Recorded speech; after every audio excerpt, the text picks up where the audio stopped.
গাজওয়া অর্থ যুদ্ধ বা জিহাদ এবং হিন্দ অর্থ ভারতীয় উপমহাদেশ, আর গাজওয়াতুল হিন্দ অর্থ ভারতীয় উপমহাদেশের সাথে এক বড় জিহাদ।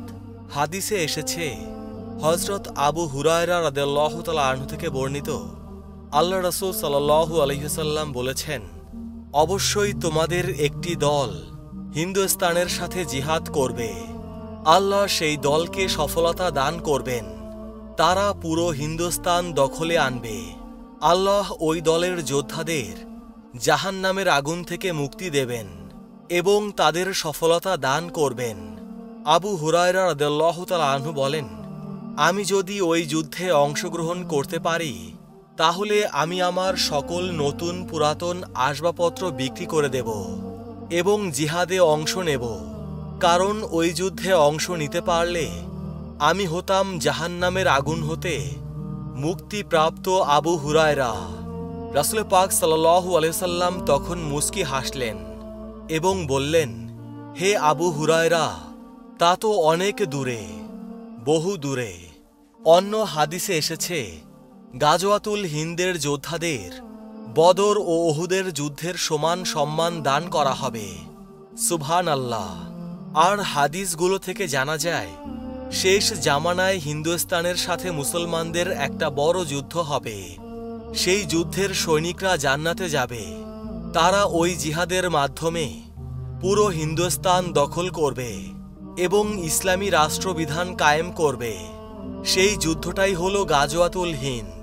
প্রশ্ন 2, গাজওয়াতুল হিন্দের জিহাদ কি হয়ে যায়নি? ইতোপূর্বেও তো অনেকবার হিন্দুস্তানের সাথে মুসলমানদের কয়েকটা যুদ্ধ হয়ে গেছে। হ্যাঁ, এটা সত্য যে হিন্দুস্তানের সাথে মুসলমানদের বেশ অনেকবার যুদ্ধ হয়েছে এবং মুসলমানেরা তাতে অনেকবার বিজয়ের ঝান্ডাও বাজিয়েছে। হযরত ওমর ইবনুল খাত্তাব রাদিয়াল্লাহু তাআলা আনহুর খেলাফতকালে সর্বপ্রথম 15 হিজরিতে হযরত ওসমান বিন আবুল আসের নেতৃত্বে একটা সেনাদল প্রেরণ করা হয়, যারা হিন্দুস্তানের থানা, ব্রুচ ও দেবল বন্দরে সফল অভিযান চালান। ব্রুচ হল বর্তমানে গুজরাট, থানা হল বর্তমানে মুম্বাই এবং দেবল হল বর্তমানে করাচি শহর। তারা এ সময় শরণদ্বীপে জয় করেন, যাকে বর্তমানে শ্রীলঙ্কা বলা হয়। অতঃপর মুয়াবিয়া রাদিয়াল্লাহু তাআলা আনহুর খেলাফতকালে হিন্দুস্তানে কিছু জিহাদ হয়।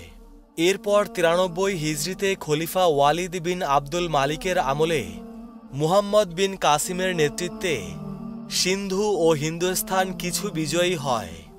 এরপর গজনির সুলতান মাহমুদের নেতৃত্বে ভারতবর্ষের সাথে একাধিকবার জিহাদ হয় এবং প্রতিটি বারই সুলতানের সফল অভিযান এবং প্রচুর গনিমতের মাল লাভ হয়।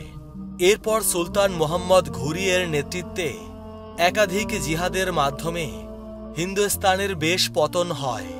এখান থেকে জানা গেল বহুবার হিন্দুস্তানের সাথে জিহাদ হয়েছে এবং বিজয়ও এসেছে, কিন্তু এর মধ্যে কি সেই গাজওয়াতুল হিন্দ হয়ে গেছে? না, হয়নি। কারণ গাজওয়াতুল হিন্দ হবে শেষ জামানায়। ওই যুদ্ধের মাধ্যমে গোটা ভারতবর্ষ দখল হবে, কিন্তু আগে যে সকল জিহাদ সংগঠিত হয়েছে সেগুলোতে গোটা হিন্দুস্তান মুসলমানদের দখলে আসেনি এবং ওই গাজওয়াতুল হিন্দের পর হিন্দুস্তানে এক তিল পরিমাণও হিন্দু রসম রেওয়াজ থাকবে না। কিন্তু তা কি বাস্তবে হয়েছে? না, হয়নি। তাই বলা হয় যে গাজওয়াতুল হিন্দ ভবিষ্যতে হবে, এখনো হয়নি। প্রশ্ন 3, তাহলে কি গাজওয়াতুল হিন্দ ইমাম মাহদির সময় হবে নাকি ঈসা আলাইহিস সালামের আগমনের পর হবে? কেউ কেউ বলে দাজ্জালের প্রকাশের 7 মাস আগে হবে। কোনটা সঠিক?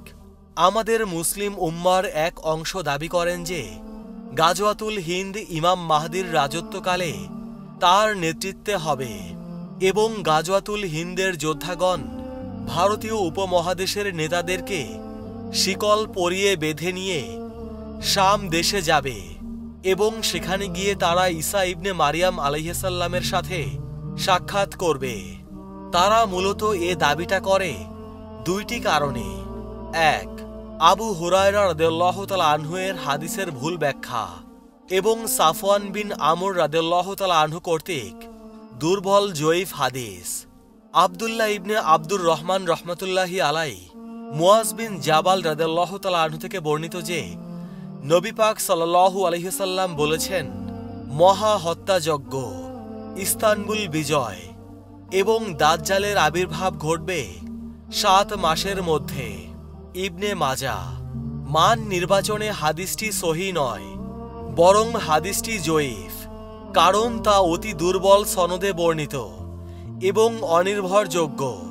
অথচ গাজওয়াতুল হিন্দ নিয়ে যে সকল সহিহ হাদিস আছে তার সাথে ইমাম মাহদি ঈসা আলাইহিস সালাম কিংবা দাজ্জালের কোনোই সম্পর্ক নেই। নিঃসন্দেহে তৃতীয় বিশ্বযুদ্ধে শক্তিশালী পারমাণবিক অস্ত্র, হাইড্রোজেন বোমা, মারাত্মক যুদ্ধাস্ত্র, ক্ষেপণাস্ত্র এগুলো সহ সকল প্রকার অত্যাধুনিক যুদ্ধের অস্ত্র ব্যবহৃত হবে। সেটাই স্বাভাবিক, কেননা এই বিশ্বযুদ্ধের উৎপত্তি হবে পশ্চিমা বিশ্ব থেকে। আর আমরা যদি পশ্চিমা বিশ্বের দিকে তাকাই তাহলে দেখতে পাব পশ্চিমা বিশ্বের সকল রাষ্ট্রগুলো এখন যার যার মতো করে নিজ দেশের সামরিক শক্তি বৃদ্ধি ও যুদ্ধের বিশাল প্রস্তুতি গ্রহণ করেই চলছে। এমনকি তারা তাদের শত্রু দেশগুলোকে প্রকাশ্যে হুমকিও দিয়ে যাচ্ছে অবিরত। বর্তমানে তারা তৃতীয় বিশ্বযুদ্ধের এক মহা প্রস্তুতিকরণ গ্রহণ করছে। আর বর্তমান আধুনিক বিশ্বে আধুনিক অস্ত্র দ্বারা যুদ্ধ হবে, সেটাই স্বাভাবিক।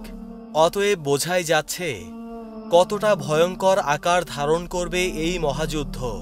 এই তৃতীয় বিশ্বযুদ্ধ যখন সংগঠিত হবে তখন যে কতটা দুর্যোগ নেমে আসবে তা বোঝাই যাচ্ছে। আজ শাহরান বলেছেন, এই তৃতীয় বিশ্বযুদ্ধে আর্মেনিয়া কুর্দিকে ধ্বংস করবে। কুর্দি হল যারা ইরাক, সিরিয়া ও ইরানের উত্তরাঞ্চলীয় এবং তুরস্কের পূর্ব অঞ্চলের বাসিন্দা, এবং আর্মেনিয়ার সাথে লড়াইয়ে মাতবে রাশিয়া। আর্মেনিয়া হল ইরানের উত্তরে এবং তুরস্কের পূর্ব দিকে কাস্পিয়ান সাগর ও কৃষ্ণ সাগরের মাঝে অবস্থিত। তারপর রাশিয়ায় আক্রমণ চালাবে তুরস্ক, আর ঠিক তখন তুরস্ককে কুর্দি জাতি আক্রমণ করে ধ্বংস করে দেবে। এর মাঝেই ভারত তখন পাকিস্তানের ওপর তাণ্ডব চালাবে। পারমাণবিক বোমা হামলার মাধ্যমে পাকিস্তানকে ধ্বংসপ্রাপ্ত করবে। যখন পাকিস্তানকে ভারত ধ্বংস করে দেবে তখন চীন ভারতকে ধ্বংস করে দেবে, এবং তার পরপরই চীনকে আবার একটি দেশ ধ্বংস করবে। সেই দেশটির নাম আরবিতে আলিফ হরফে শুরু, অর্থাৎ আমেরিকা।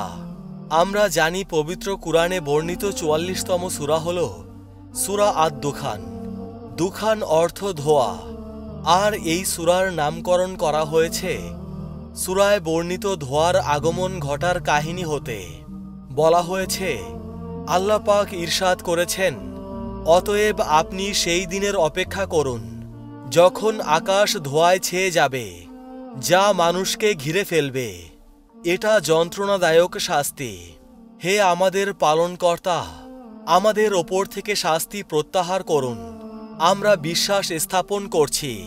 তারা কি করে বুঝবে, অথচ তাদের কাছে এসেছিলেন স্পষ্ট বর্ণনাকারী রাসূল। অতঃপর তারা তাকে পৃষ্ঠ প্রদর্শন করে এবং বলে, সে তো উম্মাদ। শেখানো কথা বলে, আমি তোমাদের ওপর থেকে আযাব কিছুটা প্রত্যাহার করব, কিন্তু তোমরা পুনরায় পূর্বের অবস্থায় ফিরে যাবে। যেদিন আমি প্রবলভাবে ধাওয়া করব সেদিন পুরোপুরি প্রতিশোধ গ্রহণ করব। সূরা আদ-দুখান আয়াত 10 থেকে 16। অর্থাৎ একটা ভবিষ্যতের ঘটনা বলা হয়েছে যে আকাশ ধোঁয়ায় ছেয়ে যাবে, মানুষকে আযাবে ঘিরে ফেলবে ওই ধোঁয়া। শাস্তি চলাকালীন সময়ে সারা বিশ্বের মানুষ বলবে, আমাদের ওপর থেকে আযাব তুলে নিলে আমরা ঈমান আনব। তারপর আযাব সরিয়ে নিলে অধিকাংশ মানুষ আবার পথভ্রষ্ট হবে। এবং হাদিস বলছে, কিয়ামতের বড় 10টি আলামতের মধ্যে একটি হল আকাশ ধোঁয়ায় ছেয়ে যাবে। এই তৃতীয় বিশ্বযুদ্ধ হল পৃথিবীর সর্বশ্রেষ্ঠ ভয়ঙ্কর যুদ্ধ। কেননা এই যুদ্ধে যে যতটা ভয়ঙ্করী পারমাণবিক ও অত্যাধুনিক অস্ত্র ব্যবহার হবে তা আর কোনোদিনও কোনো সময়ে ব্যবহার করা হয়নি। এই বিশ্বযুদ্ধে বলা হয়েছে পৃথিবীর 3 ভাগের 2 ভাগ মানুষই মারা যাবে, বেঁচে থাকবে শুধু 1 ভাগ।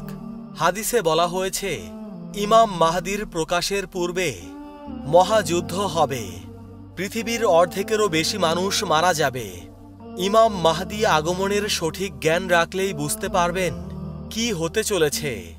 তবে এই সময় যদি বিশ্বযুদ্ধ বাধে তাহলে এই বিশ্বযুদ্ধে বেশি সময় লাগবে না, কারণ এখন তো আর তরবারি দিয়ে যুদ্ধ হবে না। পারমাণবিক অস্ত্রসহ সকল মারাত্মক যুদ্ধাস্ত্র মাত্র হাতে গোনা কয়েক মিনিটের মধ্যেই ধ্বংস করে দিতে পারে এর বৃহত্তম অংশ। বিশ্বযুদ্ধের পর আর আধুনিকতা থাকবে না, আর বিল্ডিংগুলো পাহাড়ের ওপর মাথা তুলে দাঁড়িয়ে থাকবে না, হাতে হাতে আর স্মার্টফোন থাকবে না, ঘরে ঘরে আর টিভি, ফ্রিজ, ফ্যান, বৈদ্যুতিক সংযোগ থাকবে না। আধুনিকতার কোনো অংশের অস্তিত্বই আর অবশিষ্ট থাকবে না, কারণ এই সকল অস্ত্র যখন গোটা বিশ্বে বিস্ফোরিত হবে তখন বিশ্বের সকল দেশগুলো ধ্বংস হবে এবং আগুনের খেলার মাধ্যমে সকল বিদ্যুৎ উৎপাদন প্রক্রিয়া নষ্ট হবে, সকল ইঞ্জিন চালানোর জ্বালানি জ্বলে পুড়ে শেষ হয়ে যাবে, কোনো ধরনের ইঞ্জিন সৃষ্টি করা যাবে না, ম্যাগনেট অ্যাকশন নষ্ট হবে। এভাবেই পৃথিবী থেকে আধুনিকতা চিরতরে বিদায় নেবে। আমরা জানি হযরত নূহ আলাইহিস সালাম হলেন গোটা মানবজাতির জন্য প্রেরিত প্রথম রাসূল। আল্লাহ তাআলা নূহ আলাইহিস সালামকে ৯৫০ বছরের সুদীর্ঘ জীবন দান করেছিলেন। তিনি এক পুরুষের পর দ্বিতীয় পুরুষকে, অতঃপর তৃতীয় পুরুষকে শুধু এই আশায় দাওয়াত দিয়ে যাচ্ছিলেন যে তারা ঈমান আনবে, কিন্তু শতাব্দীর পর শতাব্দী অক্লান্তভাবে দাওয়াত দেওয়া সত্ত্বেও তারা ঈমান আনেনি। মূলত এই সময় নূহ আলাইহিস সালামের কওম জনবল ও অর্থবলে বিশ্বে অপ্রতিদ্বন্দ্বী ছিল। সংখ্যাধিক্যের কারণে ইরাকের ভূখণ্ড ও পাহাড়েও তাদের আবাস সংকুলান হচ্ছিল না। আল্লাহর চিরন্তন নীতি এই যে তিনি অবাধ্য জাতিকে সাময়িকভাবে অবকাশ দেন। নূহ আলাইহিস সালামের কওম সংখ্যা, শক্তি ও ধনাঢ্যতার শিখরে উপনীত হয়ে দিকে বিদিক জ্ঞান হারিয়ে ফেলেছিল। তারা নূহ আলাইহিস সালামের দাওয়াতকে তাচ্ছিল্য ভরে প্রত্যাখ্যান করেছিল। নূহ আলাইহিস সালাম তাদেরকে দিবারাত্রি দাওয়াত দেন, কখনো গোপনে কখনো প্রকাশ্যে, অর্থাৎ সকল পন্থা অবলম্বন করে তিনি নিজ কওমকে দ্বীনের পথে ফিরিয়ে আনতে চেষ্টা করেন। কিন্তু কওমের নেতারা বলল, হে নূহ, যদি তুমি বিরত না হও তবে পাথর মেরে তোমার মস্তক চূর্ণ করে দেয়া হবে।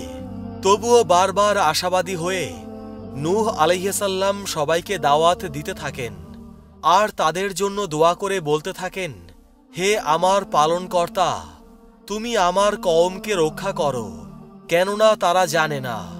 ওদিকে তার সম্প্রদায়ের অনীহা, অবজ্ঞা, তাচ্ছিল্য এবং ঔদ্ধত্য ক্রমেই বৃদ্ধি পেতে থাকে।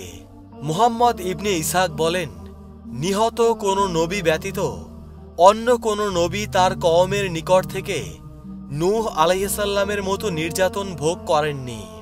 বলা চলে যে তাদের অহংকার ও অত্যাচার চরম সীমায় পৌঁছে গিয়েছিল এবং পাপ ষোলকলায় পূর্ণ হয়ে গিয়েছিল। ফলে এক পর্যায়ে নূহ আলাইহিস সালাম নিজের কওমকে ডেকে বলল, হে আমার কওম, যদি তোমাদের মাঝে আমার অবস্থিতি এবং আল্লাহর আয়াত সমূহের মাধ্যমে তোমাদের উপদেশ দেওয়া ভারী বলে মনে হয় তবে আমি আল্লাহর উপর ভরসা করছি।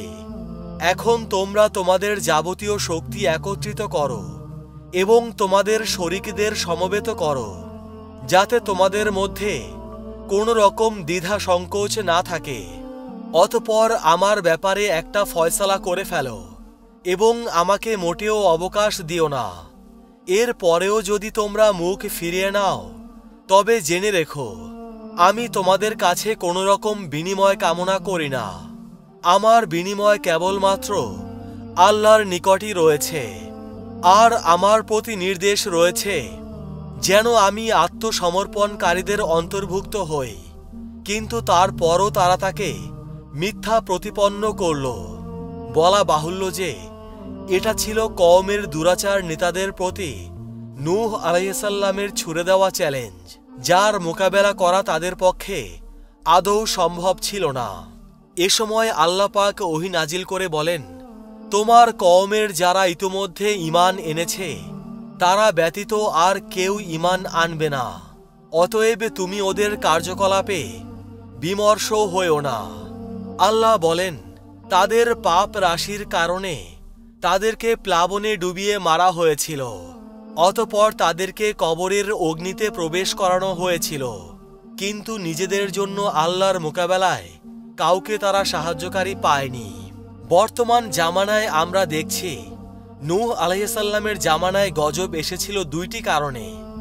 এক, দাম্ভিকতা ও অহংকার করে আল্লাহর বিমুখ হওয়া, এবং দুই, হযরত নূহ আলাইহিসসালামের দাওয়াত অস্বীকার করে তার উপর অন্যায় অবিচার অত্যাধিক অত্যাচার করার কারণে। আমাদের বর্তমান জামানার দিকে তাকালে একই চিত্র দেখা যায়। আল্লাহ পাক বলেছেন যে যখন কোনো জাতি পাপাচারে লিপ্ত হয় তখন ততক্ষণ পর্যন্ত আমি ধ্বংস করি না যতক্ষণ না সেখানে আমার পক্ষ থেকে একজন সতর্ককারী না পাঠাই। প্রিয় মুসলমান ভাই ও বোনেরা, আজকের ভিডিও এ পর্যন্তই। সবাই ভালো থাকবেন। আল্লাহ রাব্বুল আলামিন আমাদের সবাইকে হিদায়াত দান করুন। আমিন।